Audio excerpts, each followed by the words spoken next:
नमस्कार। आपका अखबार के यूट्यूब चैनल पर आपका स्वागत है। मैं हूं प्रदीप सिंह। पार्लियामेंट्री डेमोक्रेसी संसदीय जनतंत्र में किसी पार्टी की छाप और धाक कैसे बनती है, उसका एक ही सबसे बड़ा जो है उसका कारण होता है संसद के अंदर, संसद के दोनों सदनों में, भारत की बात करें तो लोकसभा और राज्यसभा में, अगर उसके पास अच्छे वक्ता हैं, प्रभावी वक्ता हैं, जो अच्छे कम्युनिकेटर हैं, जिनका सम्मान है, इस बात पर ध्यान दीजिएगा, उन लोगों का महत्व ज़्यादा होता है सदन के अंदर जिनका सम्मान हो और जिनका संबंध हो। संबंध किससे? दूसरी पार्टियों के नेताओं से।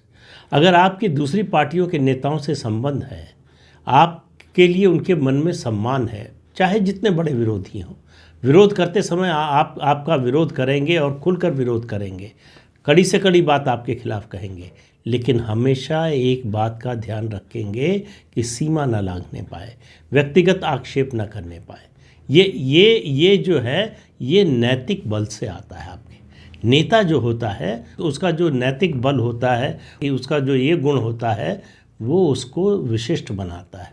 और अगर इसमें वो तीनों पैमानों यानी संबंध के स्तर पर और सम्मान, और तीसरा उसकी कम्युनिकेशन की क्षमता यानी उसकी वाक्पटुता, ये सब मिलाकर जो है उसको सम्मान दिलाते हैं। और ये सब मिलाकर ये तय करते हैं कि जब वो बोलने के लिए खड़ा होगा तो कितने लोग सुनेंगे। अगर आपने 90 के दौर की या 80 के दौर की जो है वो संसद देखी होती, जिन लोगों ने देखा होगा उनको पता होगा, एक लोकसभा सदस्य के नेता रह गए थे पूर्व प्रधानमंत्री चंद्रशेखर। सदन में जब बोलने के लिए खड़े होते थे तो पिन ड्रॉप साइलेंस होता था, सुनते थे सभी दलों। और उनकी बातों से ज़्यादातर लोग सहमत नहीं होते थे, बहुत सी बातों से सहमत भी हो जाते थे, भारतीय जनता पार्टी के खिलाफ थे, लेकिन सबसे ध्यान से भाजपा के लोग सुनते थे, इसलिए कि उनके सबसे संबंध थे, इसलिए कि उनके प्रति सबके मन में सम्मान था, इसलिए कि उनके अंदर एक नैतिक बल था सही को सही और गलत को गलत कहने का। लोगों को पता था कि वो किसी एजेंडे के तहत किसी के खिलाफ नहीं बोल रहे। लेकिन पार्टियों की बात करें तो पार्टियों का मामला अलग होता है। पार्टियों में भी ऐसे नेता अगर हों, आप देखिए, एक भारतीय जनता पार्टी की बात कर रहा हूँ, आज का संदर्भ, आज का मुद्दा ये है कि राज्यसभा में पीयूष गोयल सदन के नेता हैं। मेरा मानना है कि सदन के नेता के रूप में उनकी परफॉर्मेंस बहुत ख़राब रही है। वो सदन के नेता में जो गुण होने चाहिए, उस पद तक पहुंचने के लिए जो क्षमता, जो योग्यता होनी चाहिए, वो पीयूष गोयल में नहीं है। वो मंत्री के तौर पर या चाहे जितने अच्छे हों या उनमें चाहे जितने अच्छे प्रशासनिक गुण हों, लेकिन नेता सदन के रूप में पीयूष गोयल पूरी तरह से फ्लॉप है। आज ये मुद्दा चल रहा था राज्यसभा में, विपक्ष हमलावर था, मल्लिकार्जुन खड़गे लगातार बहस की, विपक्ष की जो मांग है कि चीन वाले मुद्दे पर जो है बहस हो, उसके जवाब में पीयूष गोयल खड़े हुए और उनका जवाब कहीं से कन्विंसिंग नहीं लगता था। कहीं से वो उनके अपने सदस्यों में कोई ऊर्जा, कोई जोश, कोई आत्मविश्वास पैदा करने वाला नहीं था। और ये उस पार्टी की बात कर रहा हूँ मैं जिसमें वक्ताओं की भरमार हुआ करती थी एक समय। आप याद कीजिए, अटल बिहारी वाजपेयी, लाल कृष्ण आडवाणी, सुषमा स्वराज, अरुण जेटली, प्रमोद महाजन, जसवंत सिंह, ऐसे नेताओं की पूरी गैलेक्सी थी, ऐसे नेताओं की भरमार थी जो बोलने के लिए खड़े होते थे तो उनके बड़े से बड़े विरोधी सम्मानपूर्वक सुनते थे, भले ही उनकी बात से पूरी तरह से असहमत हो। उस तरह का स्टेचर पीयूष गोयल का कहीं दूर दूर तक नहीं है। क्यों उनको बनाया गया नेता सदन मुझे नहीं मालूम। पार्टी के अपने कुछ क्राइटेरिया होंगे, अपनी मजबूरियां होंगी, या अब अपना पैमाना होगा जिसके आधार पर बनाया गया होगा, लेकिन नेता सदन के रूप में पीयूष गोयल पूरी तरह से निष्प्रभावी साबित होते आ रहे हैं सत्र दर सत्र। आप संसद के सत्रों को देख लीजिए 2019 के बाद से लगातार, आपको ये समझ में आएगा कि जब से पीयूष गोयल नेता सदन बने हैं उनकी परफॉर्मेंस कैसी रही है।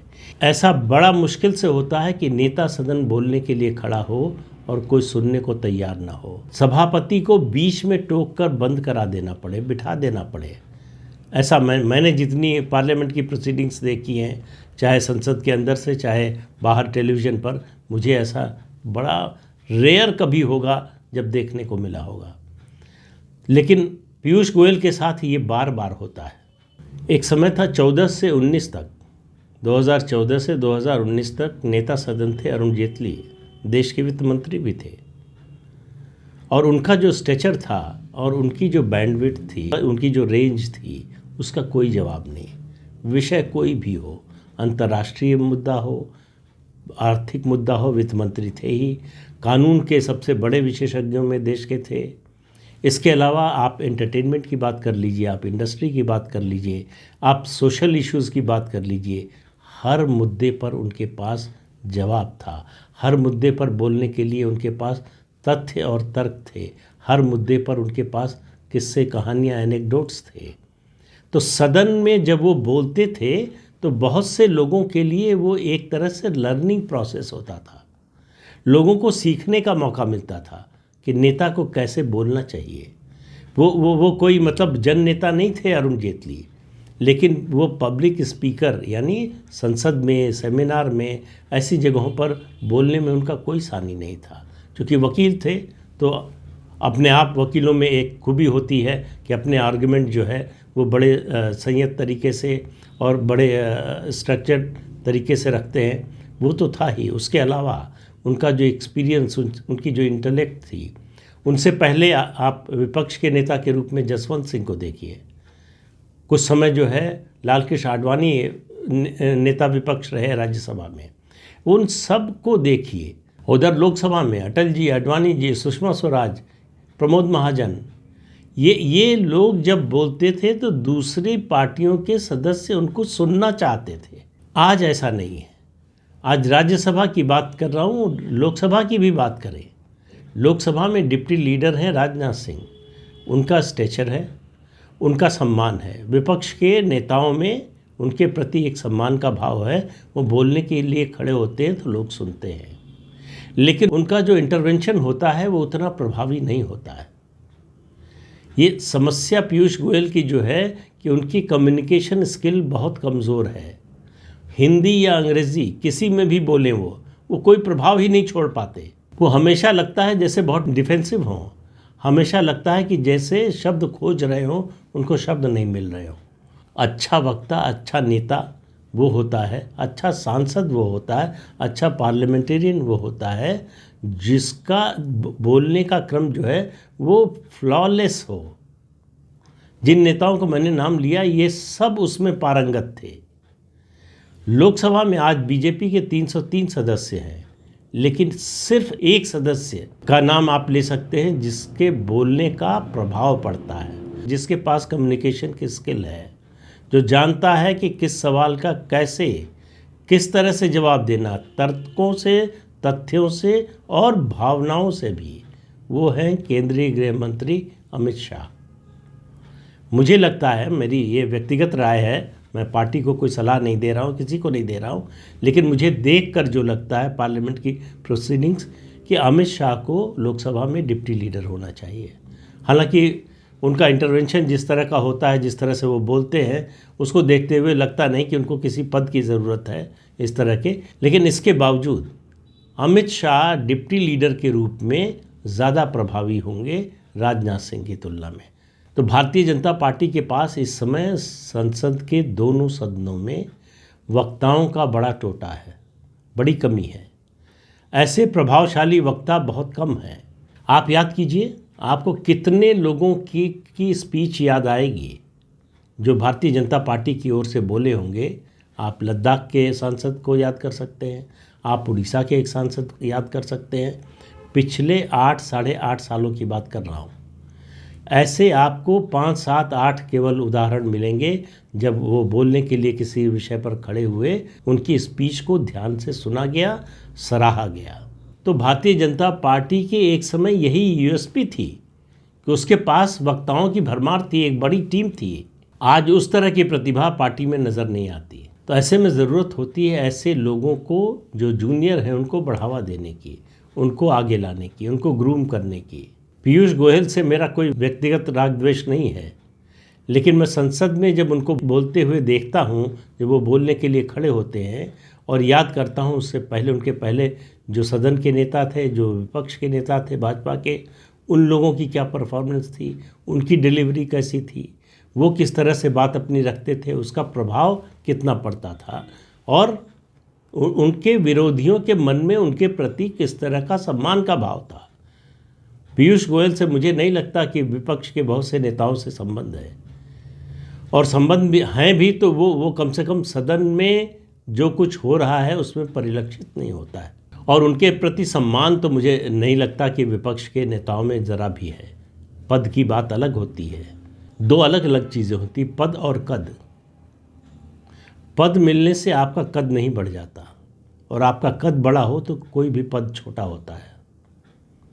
इसीलिए इसी संदर्भ में मैंने अमित शाह का जिक्र किया कि उनका जो कद है इस समय वो किसी भी पद से छोटा है, तो वो डिप्टी लीडर बने न बने वो उतने ही प्रभावी रहेंगे। लेकिन वो कहते हैं ना, हॉर्सेस फॉर कोर्सेज, जो जिस योग्य हो उसको वो मिलना चाहिए।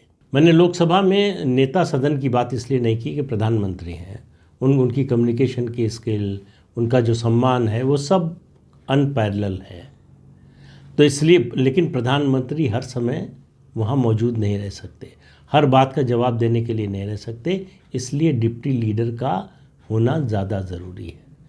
राज्यसभा में दो लोग जो नज़र आते हैं उसमें एक एस जयशंकर जो विदेश मंत्री हैं, हालांकि उनका काम इतना ज़्यादा होता है, उनको देश से बाहर इतना रहना पड़ता है, मुझे लगता नहीं कि वो इस जिम्मेदारी के लिए उनके पास समय होगा। लेकिन उनकी जो कम्युनिकेशन की स्किल है वो लाजवाब है। बहुत संक्षेप में, बहुत छोटे में वो इतनी चुभती हुई बात और इतनी सटीक बात बोल सकते हैं जो कम लोग ऐसा कर सकते हैं। दूसरा जो दिखाई देता है वो है वित्त मंत्री निर्मला सीतारमण। मुझे लगता है कि नेता सदन के रूप में राज्यसभा में भारतीय जनता पार्टी की ओर से इस समय जो सदस्य संख्या है, जो सदस्य हैं, उनमें कोई सबसे योग्य नज़र आता है तो वो निर्मला सीतारमण नज़र आती हैं। अब पार्टी क्या करेगी मुझे नहीं मालूम, लेकिन इतना तो है कि सदन में जो कहा जाता है, जो बोला जाता है, उसका प्रभाव सदन के अंदर जितना होता है उससे ज़्यादा सदन के बाहर होता है। सिर्फ एक उदाहरण दे रहा हूँ, 1996 13 दिन की अटल जी की सरकार, विश्वास मत का प्रस्ताव पेश हुआ, बहस होने लगी। अटल जी को मालूम था कि समर्थन नहीं मिलने वाला है, सरकार गिरने जा रही है, लेकिन उनका जो भाषण था, जो उन्होंने बहस के जवाब में जो भाषण दिया, वो भाषण पूरे देश में महीनों सुना गया, और भाजपा के 98 का चुनाव जीतने में उस भाषण की बहुत बड़ी भूमिका थी। तो ये होता है सदन के अंदर प्रभावी भाषण का, प्रभावी वक्तव्य का असर सरकार बदलने में, विपक्षी दल को सत्ता में लाने की ताकत रखता है। इसलिए मुझे लगता है भारतीय जनता पार्टी को इस पर ज़रूर ध्यान देना चाहिए। लेकिन पार्टियां अपने फैसले अपनी तरह से करती हैं, अपनी ज़रूरतों के हिसाब से, अपने अंदरूनी समीकरणों के हिसाब से। तो इसलिए मुझे लगता नहीं कि पीयूष गोयल को इस पद से हटाया जा रहा है या बदला जाएगा, किसी और को लाया जाएगा। जो भी होना है, मुझे लगता है कि अगर होना है तो वो 2024 के लोकसभा चुनाव के बाद ही होगा। तो आज के अंक में इतना ही, अगले अंक में फिर मिलेंगे किसी नए मुद्दे के साथ। तब तक के लिए इजाज़त दीजिए। आपसे अनुरोध है कि चैनल देखिए, शेयर कीजिए, लाइक कीजिए और सब्सक्राइब ज़रूर कीजिए। नमस्कार।